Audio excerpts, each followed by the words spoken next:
রামনবমীর দিনটা সাধারণ নয়, এটি এমন এক শক্তির জন্মদিন যার নাম শুনলেই অন্ধকার কেঁপে ওঠে। তিনি আর কেউ নন, রঘুনন্দন শ্রীরাম। এই দিনেই ধর্মকে বাঁচাতে, অধর্মকে ধ্বংস করতে পৃথিবীতে অবতার নেন স্বয়ং বিষ্ণুর রূপ। কিন্তু রামনবমী শুধু একটা উৎসব নয়, এটা এক অদৃশ্য শক্তির দরজা।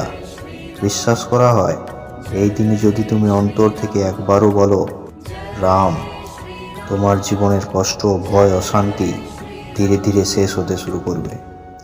তাই আজ হাজার হাজার মানুষ উপবাস করে, প্রার্থনা করে, আর শুধু একটাই নাম জপ করে, জয় শ্রীরাম, জয় শ্রীরাম, জয় শ্রীরাম। যদি তুমি সত্যিই বিশ্বাস করো, এখনই কমেন্টে লিখো জয় শ্রীরাম। আর এমন শক্তির ভিডিও পেতে এখনই লাইক করো, সাবস্ক্রাইব করো, কারণ এই চ্যানেল শুধু গল্প বলে না, তোমার ভিতরের শক্তিকে জাগিয়ে তোলে।